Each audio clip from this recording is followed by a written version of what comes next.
Hello, hello, hello. Welcome back to Ask Me Anything. Ask an adventure, ask me anything.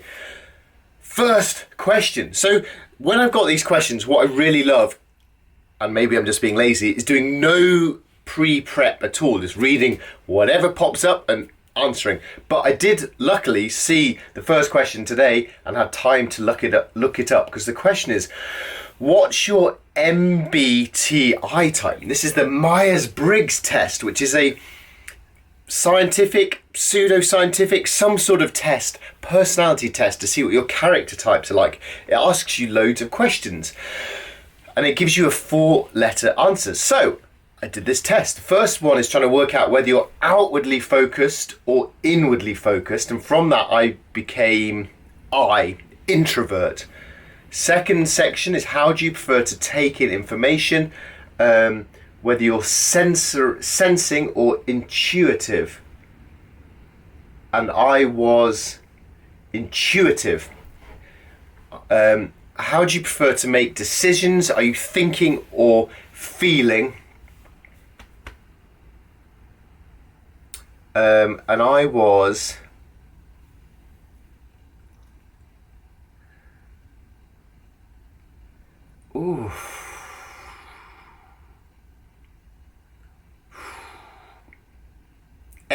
feeling, a little bit more than thinking. How do you prefer to live your outer life? Are you judging, or you want rules and deadlines and stuff, or are you perceiving? Flexibility of rules, flexibility of deadlines, improvise. I ummed and ahed on this for ages and I came down in the end with J, which means, to answer the question, my Myers-Briggs type is INFJ.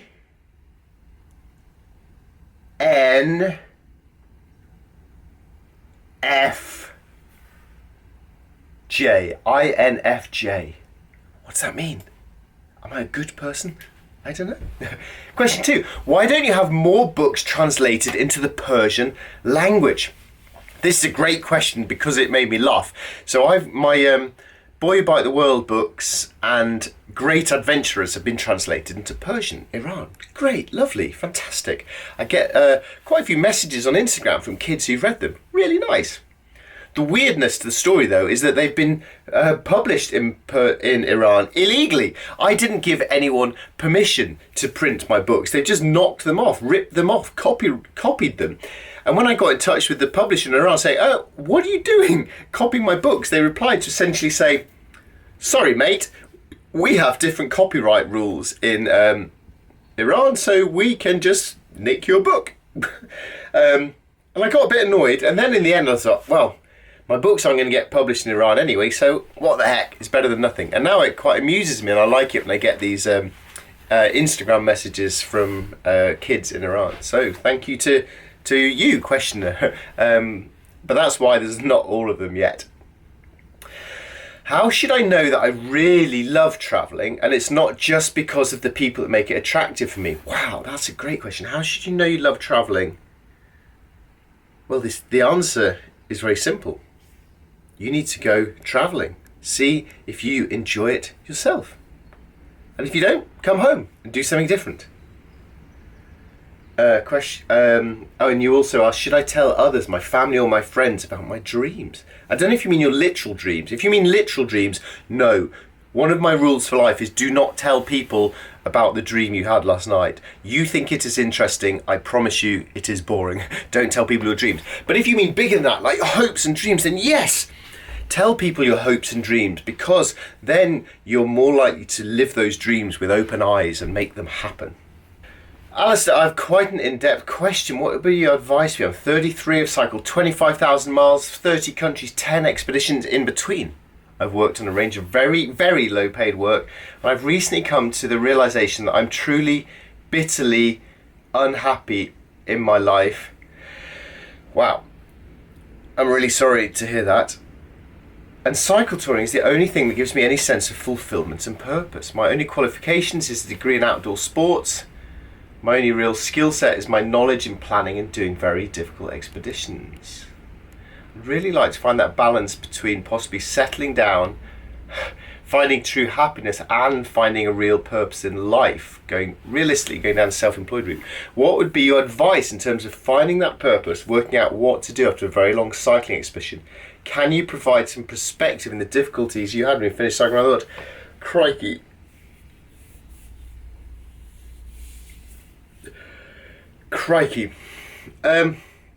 Okay.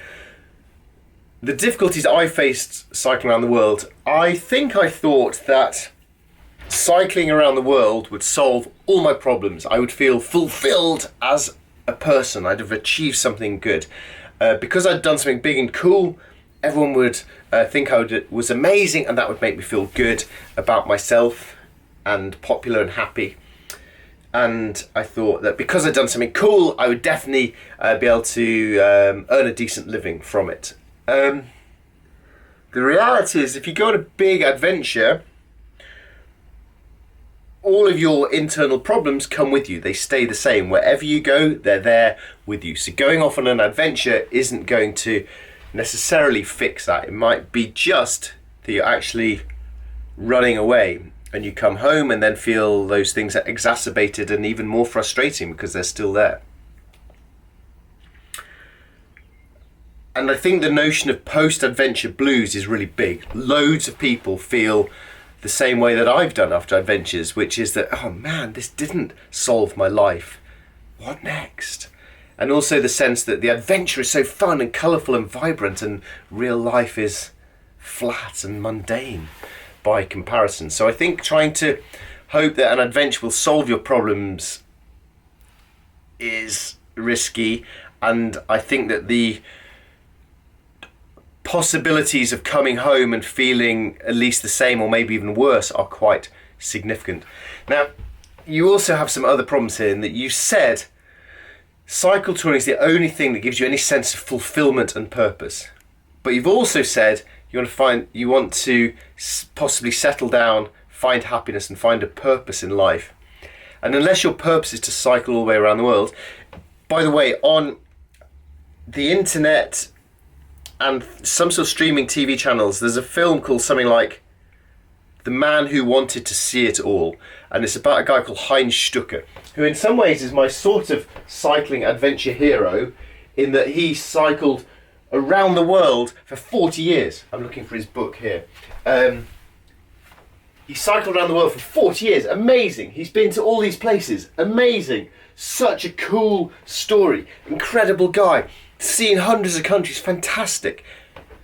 And yet, when I was cycling around the world, one of my motivations in the end for coming home from this wonderful, free adventure was the thought that after 40 years, Heinz Stucker was still just cycling around the world. He didn't have true happiness. He hadn't settled down. And was cycling endlessly around the world sufficient a purpose in life? And I didn't feel so. So I would be hesitant if you think that endless cycle touring will give you fulfillment. I also think there's a big problem here between thinking that cycle touring is great, but also possibly settling down. And these two are diametrically opposite. Self-employed route.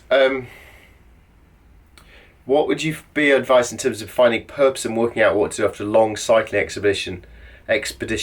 Well, there's two options. Either the cycling expedition gets all this out of your system and then you can go on to find purpose in some other ways. Maybe the cycling expedition will make you see what feels important to you in life, which might be world poverty, or it might be fixing the planet, or it might be getting young people into the outdoors. So hopefully doing an adventure might give you thinking time to find your purpose.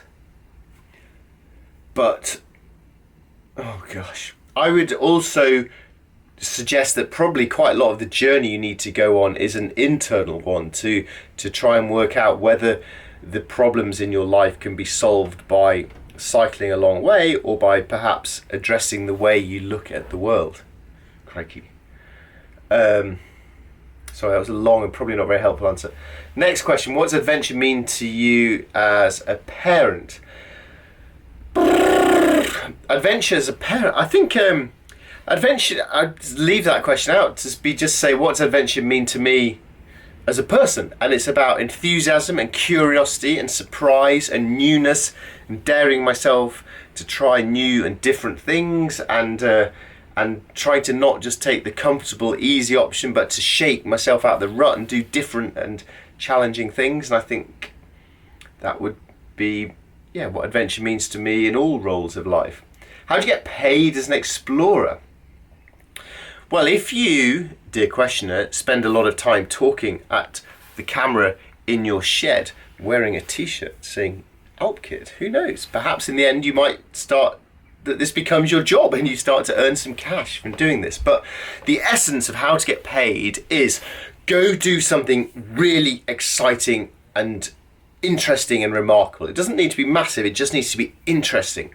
And then find a way to give people value. You can generally do that by entertaining people, inspiring people, or informing people.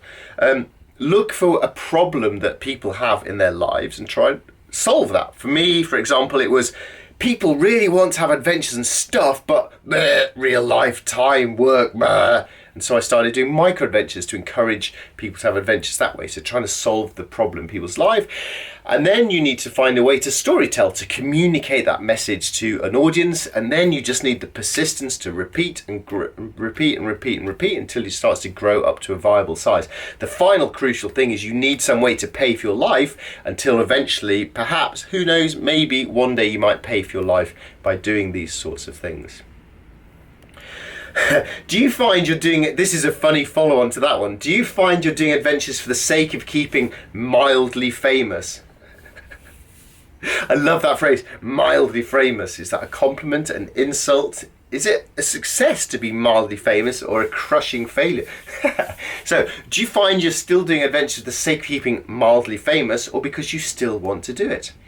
Are the commercial concerns of being a famous adventurer a hindrance on your choices, or are you still doing it for you first, books and presentations second? Great question, something I reflect on a lot.